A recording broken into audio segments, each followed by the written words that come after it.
Welcome to S6 news. నేను సుధా. బులెటిన్ల ముందుగా headlines. Polavaram చేరుకున్న సీఎం చంద్రబాబు. ప్రాజెక్టుపై ఏరియల్ సర్వే, నిర్మాణ పనులపై సమీక్ష.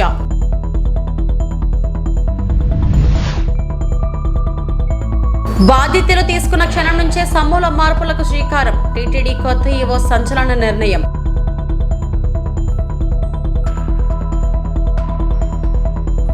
భక్తి శ్రద్ధలతో బక్రీద్ పండుగను ఆచరిస్తున్న ముస్లిం సోదరులు.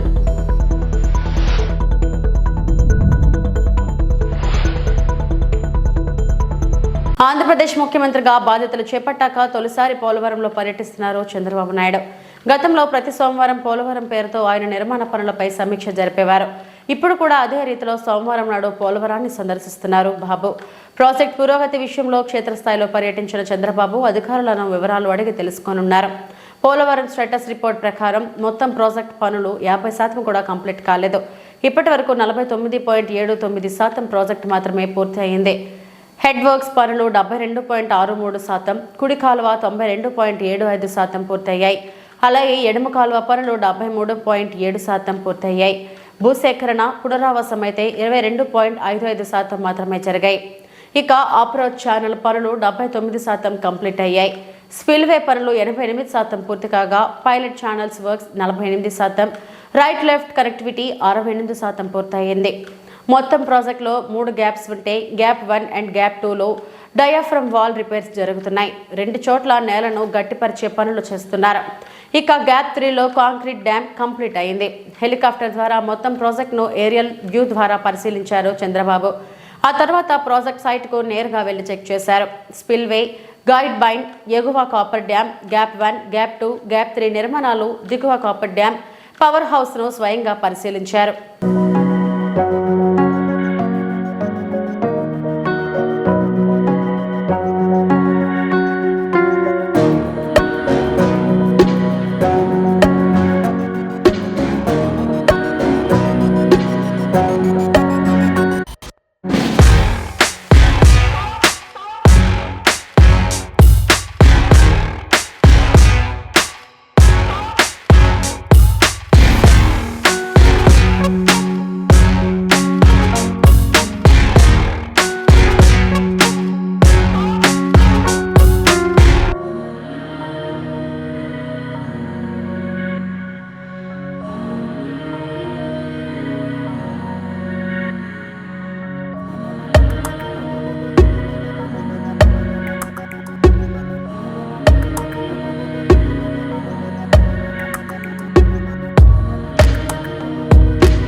ప్రభుత్వ ఆస్తుల విషయంలో తప్పుడు ప్రచారం జరుగుతోందని, రుషికొండ నిర్మాణాలు వైఎస్ జగన్మోహన్ రెడ్డికి చెందినవిగా చూపించేందుకు టీడీపీ తీవ్రంగా ప్రయత్నిస్తుందని అన్నారు మాజీ మంత్రి గుడివాడ అమర్నాథ్. టీడీపీ అనుకూల మీడియాలో జరుగుతున్న విష ప్రచారంపై సోమవారం విశాఖలో అమర్నాథ్ మాట్లాడారు. వైఎస్ఆర్సీపీ వైఎస్ జగన్ను బద్నం చేసేందుకు టీడీపీ ప్రయత్నిస్తుంది. వైఎస్ఆర్సీపీ ప్రభుత్వం రాష్ట్రపతి, ప్రధాని, గవర్నర్ ఎవరు వచ్చినా ఉండేలా నిర్మాణాలు చేపట్టింది. రాష్ట్రపతి, ప్రధాని, గవర్నర్ విశాఖ వచ్చిన సందర్భంలో రుషికొండ భవనాలను వినియోగించుకోవాలి. రుషికొండపై కట్టిన భవనాల్లో వైఎస్ జగన్ ఏమీ ఉండరు. ప్రారంభించిన భవనాలను ఎలా ఉపయోగించుకోవాలో ప్రభుత్వం ఆలోచన చేయాలి. 4 నెలల క్రితమే రుషికొండ భవనాలను ప్రారంభించాం. విశాఖను రాజధానిగా ప్రకటన చేసిన తర్వాత రుషికొండ నిర్మాణంపై 3 IAS అధికారులతో కమిటీ వేశారు. కమిటీ ఓకే అన్న తర్వాతే రుషికొండ భవనాలను నిర్మించారు. టీడీపీ నేతలు వైఎస్ జగన్ మీద, వారి కుటుంబం మీద బురద చల్లాలని చూడటం ఎంతవరకు సమంజసమని అమర్నాథ్ ప్రశ్నించారు. దాని మీద ఎన్ని రకాలుగా అడ్డంకులు సృష్టించాలనేటువంటి కార్యక్రమాలు చేశారు అనేటువంటిది మనం అనేక సందర్భాలు చూసాం. అనేక కోర్టులకు వెళ్ళారు, అనేక పర్యావరణానికి సంబంధించినటువంటి కేసులు వేశారు. వీటినన్నిటినీ కూడా అధిగమించి ప్రభుత్వం చేపట్టేటువంటి కార్యక్రమాలని, ప్రభుత్వం చేపట్టేటువంటి నిర్మాణాలని పూర్తి చేసేటువంటి కార్యక్రమం చేసి దాదాపు 4-5 నెలల క్రితం వాటిని ముహూర్తానికి సంబంధించి మంచి రోజు అని చెప్పి వాటిని ప్రారంభించేటువంటి కార్యక్రమాన్ని కూడా ఆ రోజు మేము చేయడం జరిగింది. అయితే ఇప్పుడు చేస్తున్నటువంటి దుష్ప్రచారం అంతా కూడా అదేవో సొంత భవనాల్లాగా, ఈరోజు ప్రభుత్వం వారు ఉన్నారు, ప్రభుత్వంలో వారు ఉన్నటువంటి సందర్భాలు, ప్రభుత్వం దాన్ని ఏ రకంగా ఉపయోగించుకోవాలనేటువంటిది చూడడం మానేసి రేపు రానటువంటి కాలంలో రాష్ట్రపతితో లేకపోతే గవర్నర్ గారు లేకపోతే ఇతర పెద్దలో వచ్చినప్పుడు దాన్ని ఏ రకంగా ఉపయోగించుకోవాలి అనేటువంటిది చూడడం మానేసి దాన్ని ఇంకా జగన్మోహన్ రెడ్డి గారు ఇల్లులాగే చిత్రీకరించేటువంటి ప్రయత్నం చేయడం అనేటువంటిది సమంజసం కాదు. దాన్ని తీవ్రంగా ఖండిస్తూ ఉన్నాం. ముఖ్యంగా జగన్మోహన్ రెడ్డి గారు మేము అధికారంలో ఉన్నప్పుడు విశాఖపట్నాన్ని ఎగ్జిక్యూటివ్ క్యాపిటల్గా చేయాలనేటువంటి ఒక పాలసీని మేము తీసుకోవడం, దానికి అనేక రకాలైనటువంటి అడ్డంకులు సృష్టించేటువంటి కార్యక్రమం చేశారు. మళ్ళీ అధికారంలోకి వస్తే ఇక్కడి నుంచి పరిపాలన మొదలు పెట్టాలనేటువంటి ఒక నిర్ణయాన్ని ఆ రోజు జగన్మోహన్ రెడ్డి గారు ప్రకటించడం జరిగింది.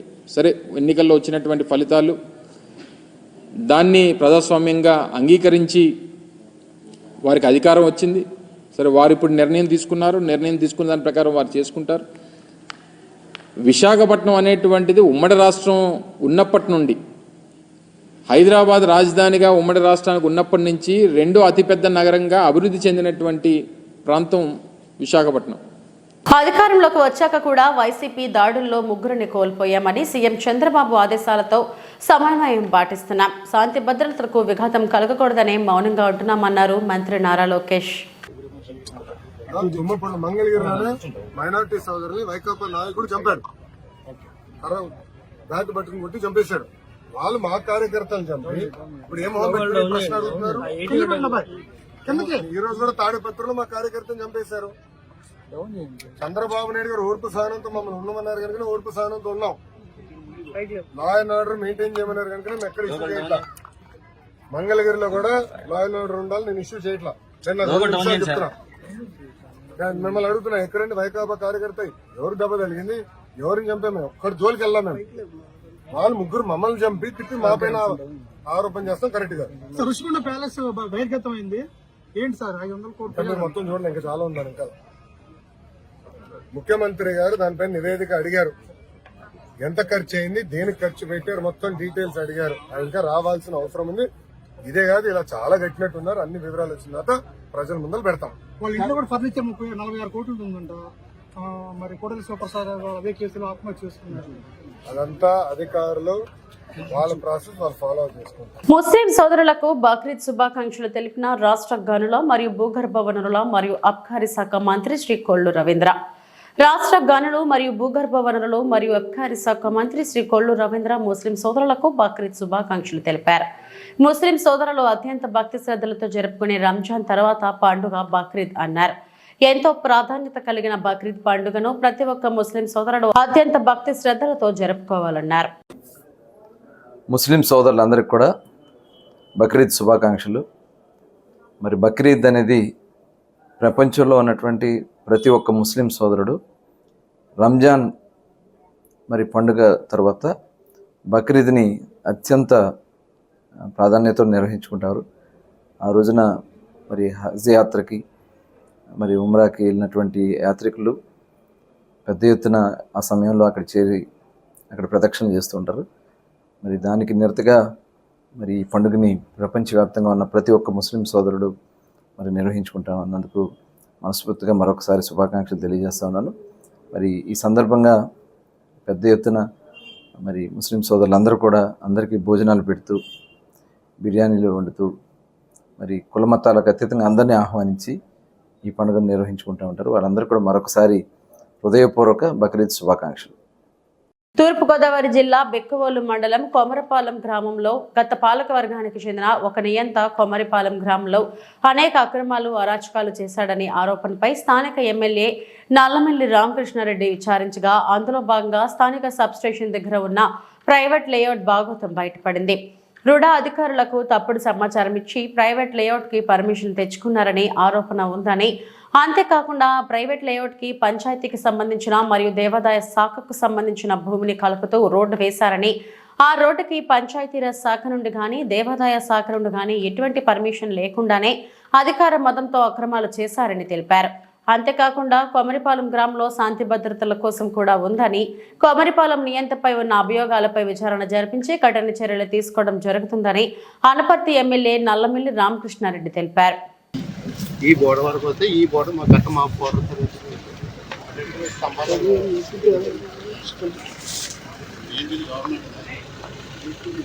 కొత్త రోడ్డు ఉంటుంది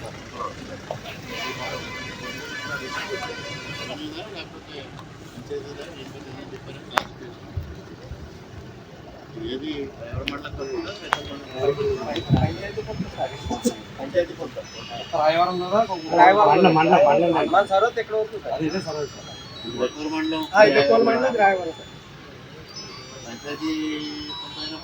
పర్మిషన్ తీసుకోరు కదా, దిగాలన్నా ఏమన్నా వీళ్ళు ఏం చేశారంటే అండి లోపలికి అక్కడ దాకా అక్కడ కూడా చిన్నదుండి నేను ఎంటర్ ఎంఆర్ఓ గారు నెంబర్ ఎవరు సార్?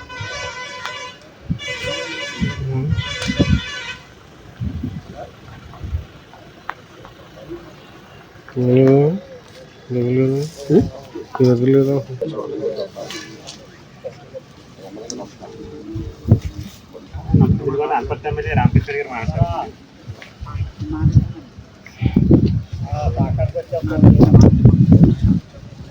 కొమరపాలెం సబ్స్టేషన్ ఉంది కదా, రాయవరం సబ్స్టేషన్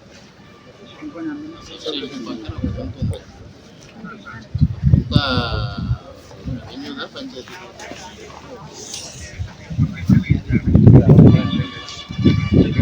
సార్ కనుక్కొని నాకు ఇన్ఫర్మేషన్. సబ్స్టేషన్ పక్కనే ఈ మెటీరియల్ రీసెంట్గా దాంతో చేసి పాత చేశారు.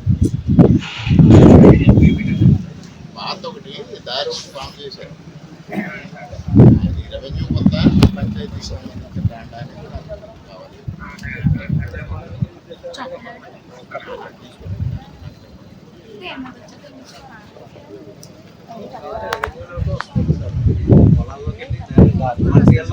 రెవెన్యూదైతే రెవెన్యూదైనా గ్రామ పంచాయతీ దాన్నా వితౌట్ పర్మిషన్ ఎవరు పిక్ చేయడానికో లేకపోతే దాన్ని ఏది చేయడానికి ఫండమెంటల్గా తప్పది.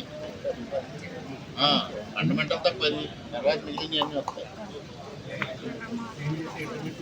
అంబేద్కర్ కోనసీమ జిల్లా కె గంగవరం మండలం ఎర్రపోతవరం లాకుల వద్ద అంబేద్కర్ విగ్రహానికి ఈ నెల 8వ తేదీన జరిగిన ఘటనలో 2 వ్యక్తులను అరెస్టు చేయడం జరిగిందని, సుభాష్ విజయాన్ని తట్టుకోలేక ఇక్కడున్న వైఎస్ఆర్ పార్టీ నాయకులు పిల్లి రాంబాబు, కోరకొండ స్వామినాయుడు ఇద్దరు ఈ దారుణానికి ఒడిగొట్టారని, అంబేద్కర్ను మాలలను కించపరుస్తూ లేఖ రాసి ఒక అట్టపై అతికించి చెప్పుల దండ వేసి అవమానించడం చాలా దారుణమని, ఇలాంటి పనులు చేస్తే ఎలాంటి వారినైనా ఉపేక్షించేది లేదని దళిత నాయకులు రవ్వ భూషణం హెచ్చరించారు.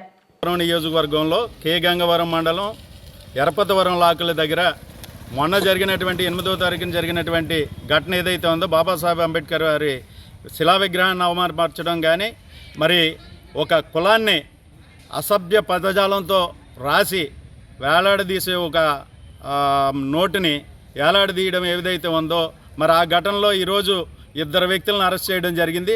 మరి ఆ రోజు మేము ధర్నా చేస్తూ ఒకే ఒక మాట మాట్లాడాం, ఇది ఖచ్చితంగా సుభాష్ గారి యొక్క విజయాన్ని తట్టుకోలేని వ్యక్తులు మాత్రమే, ఇక్కడ ఉన్న రాజకీయ పార్టీలు మాత్రమే ఈ కార్యక్రమానికి ఒడగట్టాయని చెప్పి ఆ రోజు ఆరోపణ చేయడం జరిగింది.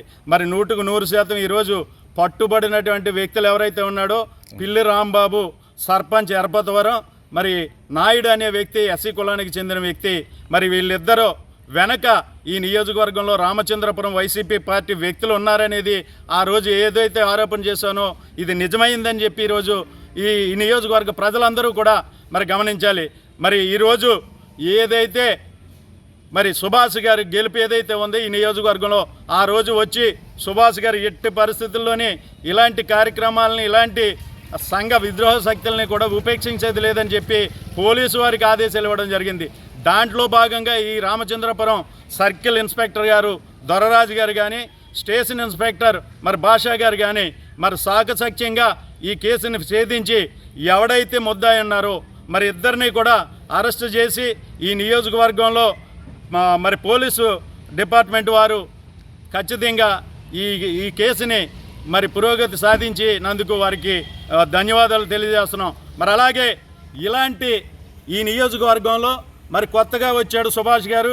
బురద జలాలు అనే కార్యక్రమం కేవలం ఈ నియోజకవర్గంలో వైసీపీ పార్టీ నాయకులు మరి వాళ్ళు దిగజారుడు తనానికి నిదర్శనం అని చెప్పి ఘటన మరి విజ్ఞప్తి చేస్తున్నాం. మరి ఎన్టీఆర్ జిల్లా ఇబ్రహీంపట్నంలోని మాజీ మంత్రి జోగి రమేష్ ఇంటిపై గుర్తు తెలియని వ్యక్తులు దాడికి పాల్పడ్డారు. కారులో వచ్చిన 4 వ్యక్తులు జోగి రమేష్ ఇంటిపైకి రాళ్లు విసురుతుండగా అక్కడ ఉన్న కానిస్టేబుల్ వారిని నిలువరించేందుకు ప్రయత్నించారు. అయితే అతనిపై కూడా వారు తిరగబడ్డారు.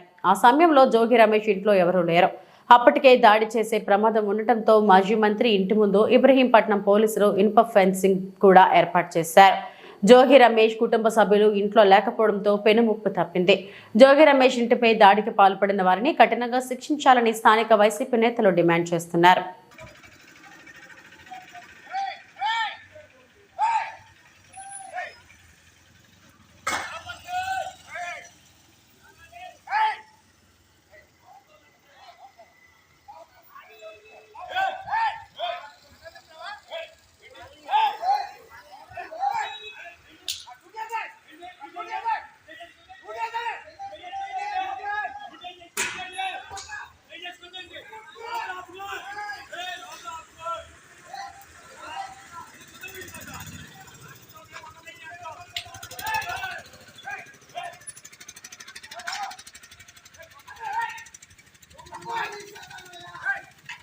రిషికొండపై నిర్మాణాలు పరిశీలించిన తర్వాత మీడియా సమావేశంలో ఎమ్మెల్యే గంటా శ్రీనివాసరావు మాట్లాడారు.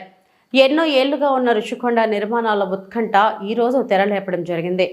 ఈ కట్టడాలపై ఏం జరుగుతుంది అనేది తెలుసుకుందామని వస్తే ఎన్నో అక్రమ కేసులు కూడా పెట్టడం జరిగింది. ప్రజల ఆశీస్సులతో ప్రభుత్వాలు ఏర్పడతాయి.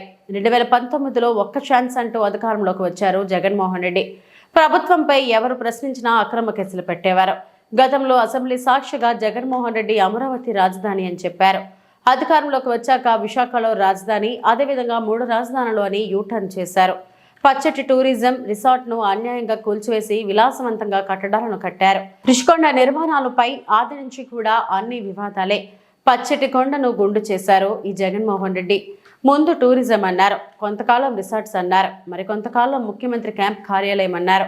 అనుమతులు లేవని ప్రజావేదిక కూల్చారు. ప్రపంచంలో ఎక్కడా లేని విధంగా ఒక ప్రభుత్వ ఆస్తిని ప్రభుత్వం కూల్చివేసింది. కేవలం విధ్వంసం సృష్టించాలని ప్రజావేదికను జేసీబీలతో కూల్చివేశారు. రిషికొండ నిర్మాణాలపై కోర్టులు కూడా పలు నివేదికలు ఇచ్చింది. ఈ నిర్మాణం ప్రారంభం కూడా అత్యంత రహస్యంగా ప్రారంభించారు. ఎంతో ముచ్చటపడి కట్టుకున్నారు. చివరకు ఆయన చూసుకోకుండా ప్రజలు ఆయనకు సరైన తీర్పు ఇచ్చారన్నారు గంటా శ్రీనివాస్.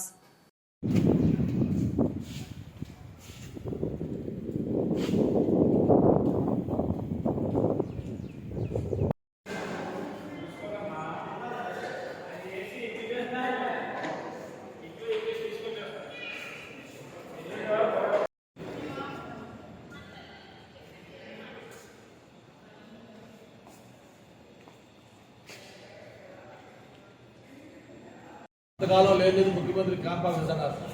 చివరికి వెబ్సైట్లో పెట్టి మళ్ళీ దాన్ని కూడా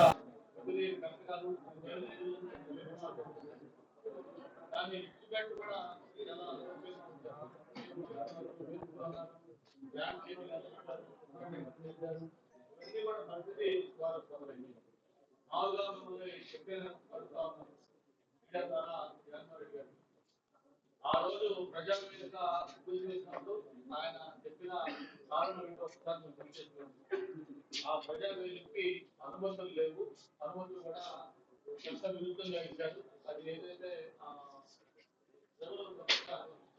ఆ రివర్ దీనికి సంబంధించి ఆ వాటర్ లెవెల్కి సంబంధించి ఇది కూడా కొన్ని అనుమతులు పొందలేదు కాబట్టి దీన్ని పూర్తి చేస్తున్నామని చెప్పని ఈ ప్రపంచంలోనే మొట్టమొదటిసారిగా ప్రభుత్వ భవనాన్ని ప్రభుత్వమే కూల్చివేయడం ఒక జగన్మోహన్ గారి నాయకత్వంలో ప్రజావేదిక ద్వారా రుజువైంది. మరి ఆ రోజు దానికి అనుమతులు లేవు అని చెప్పిన దాన్ని అంత అమానుషంగా దాన్ని ఆ విధంగా కనీసం అది నట్టెడ్ బోర్డుతో ఉంటే దాన్ని ఎవరికైనా ఆలోచిస్తే అక్కడ వద్దనుకుంటే దాన్ని ఒక 1 అవర్లో మొత్తం కోర్టులను కూడా తీసేసి ట్రాక్ చేసి అది కొంచెం నడుకోవచ్చు. అలా కాకుండా దాన్ని విధ్వంసం సృష్టించాలనే ఉద్దేశంతో జేసీబీలు ట్రక్లైన మిషన్లు తెచ్చి దాన్ని కూల్చేసిన విధానం మనకు గుర్తుంది. మరి ఆ రోజు అనుమతులు లేవని చెప్పిన దాన్ని కూల్చేస్తే మరి ఈరోజు ఈ రాజమహల్కి ఏం అనుమతులు ఉన్నాయని ఒకసారి అందరూ ఆలోచించాల్సిన అవసరం ఉంది. క్లీన్ ట్రిబ్యునల్ దగ్గర నుంచి అన్ని దీనికి అనుమతులు ఎక్కడా కూడా లేవని చెప్పి ఎన్నోసార్లు చెప్పారు. ఎక్స్పర్ట్స్ కమిటీ నియమించారు దీని మీద. కోర్టులో నియమిస్తే వాళ్ళు కూడా దీంట్లో చాలా వైలేషన్స్ ఉన్నాయని చెప్పని వాళ్ళు కూడా నిపుణులు నివేదిక ఉంటుంది. అంతేకాకుండా న్యాయస్థానం కూడా తెరకి గురిడి గుర్తించే విధంగా వాళ్ళు అఫిడవిట్లో న్యాయస్థానం కూడా తప్పుడు నివేదిక ఇచ్చారు. ఇది మేము ఇంత నిర్మాణం చేస్తా ఉన్నాం, ఇది టూరిజం తరఫున చేస్తున్నాం అని చెప్పి ఈరోజు కూడా దాని మీద ఏంటి అనేది కూడా చేయలేకపోయారు. అంటే చివరికి ఏ స్థాయికి దించారంటే దీని ఇనాగరేషన్ కూడా అత్యంత రహస్యంగా గోప్యంగా టూరిజం మినిస్టర్ వచ్చి 3వ గంటకి చెప్పకుండా దీన్ని ఇనాగరేట్ చేశామని చెప్పని అనిపించారు. దాదాపు 500 కోట్ల రూపాయలు ప్రజాధనం వ్యయం చేసి మీరు కూడా చూసారు లోపలంతా ఒక్కొక్క హాల్ కానీ లేకపోతే కింద మార్పుల్స్ కానీ లేకపోతే శానిటరీ ఫిట్టింగ్స్ కానీ ఫర్నిచర్ కానీ ఇవన్నీ కూడా పూర్వకాలంలో మనం తిరుమల తిరుపతి దేవస్థానం ఈవోగా శ్యామలరావు బాధ్యతలు స్వీకరించారు. ఆలయంలో ఈవోగా ప్రమాణం చేసిన శ్యామలరావు తిరుమల తిరుపతి దేవస్థానం ఈవోగా శ్యామలరావు బాధ్యతలు స్వీకరించారు. ఏపీ కొత్త ప్రభుత్వం వచ్చిన తర్వాత టీటీడీ నుంచే ప్రక్షాళన మొదలు పెడతామని చెప్పిన ముఖ్యమంత్రి చంద్రబాబు ఆ దిశగా తీసుకున్న నిర్ణయాలలో భాగంగా కొత్తగా ఈవోగా శ్యామలరావును నియమిస్తూ 2 రోజుల క్రితం నిర్ణయం తీసుకున్నారు. అధికారులు మధ్యాహ్నం వైకుంఠ క్యూ కాంప్లెక్స్ గుండా ఆలయ ప్రవేశం చేశారు. ముందుగా శ్రీవారిని దర్శించుకుని అనంతరం రంగనాయకుల మండపంలో పదవి బాధ్యతలు స్వీకరించారు. అనంతరం ఈవోగా శ్రీవారి ముందు ప్రమాణం చేశారు. అనంతరం సతీ సమేతంగా ఈవో శ్యామలరావు శ్రీవారి ఆలయంలోకి వెళ్లి ముందుగా స్వామివారికి మొక్కులు చెల్లించారు. అటు తర్వాత ఈవో దంపతులు శ్రీ భూ వరాహ స్వామివారిని దర్శించుకున్నారు.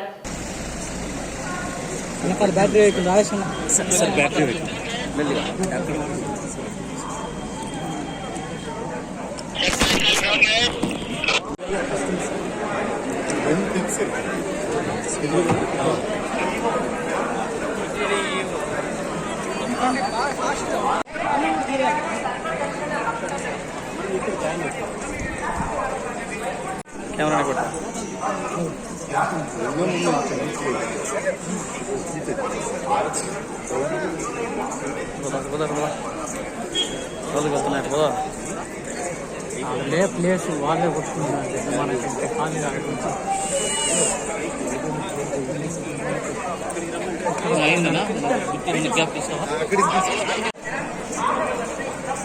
దొరుకు గురు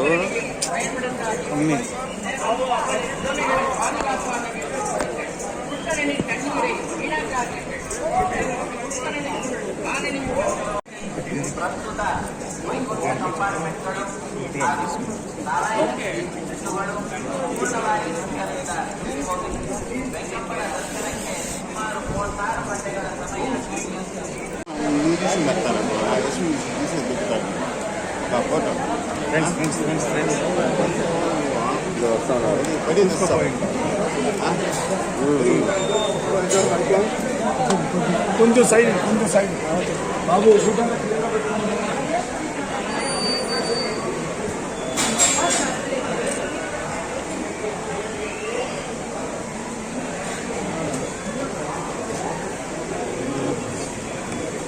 ఫోన్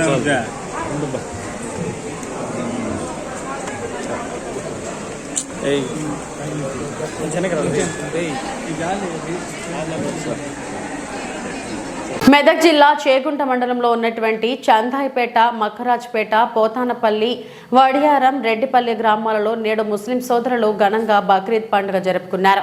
చేగుంటలో మత గురువు ఇమాం మొహమ్మద్ అన్వార్ ఖద్రీ మాట్లాడుతూ త్యాగానికి ప్రతీక బక్రీద్ అని అన్నారు.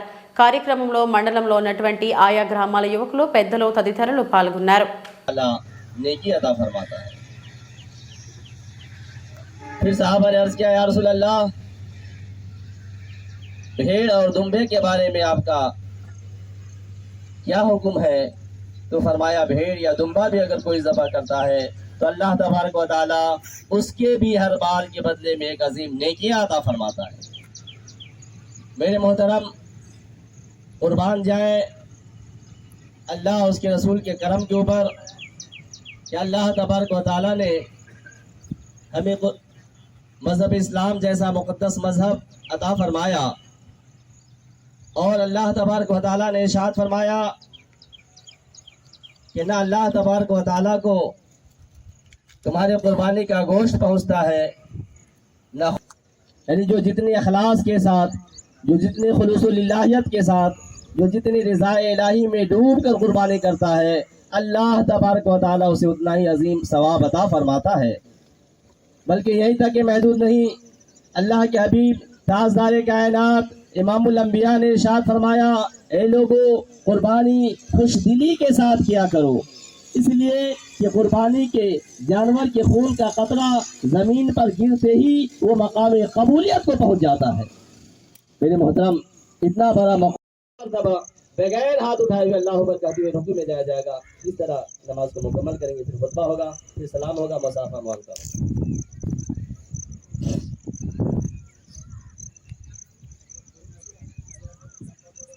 हाँ ठीक, नहीं अब 9:30 हो गया, 9:30 से भी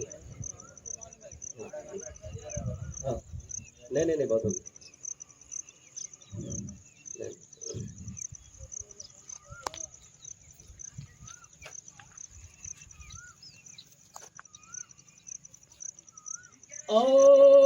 Allahu Akbar.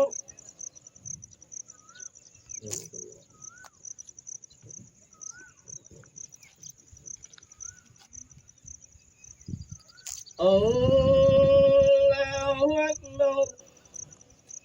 Allahu Akbar. Allahu Akbar. Alhamdulillahi Rabbil Alamin.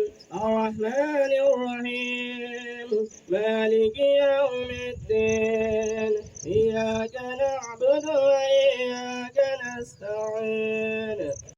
الصراط اليسرى فذكر إن نفعت الذكرى سيذكر من يخشى ويتجنبها الأشقى الذي يصلى النار الكبرى ثم لا يموت فيها ولا يحيا. الله أكبر.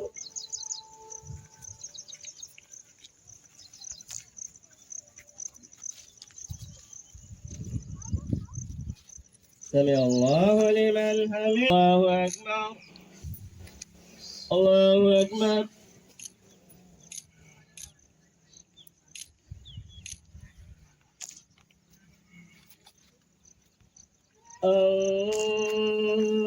الله أكبر. ఈ వార్తలు ఇంతటితో సమాప్తం. నమస్తే.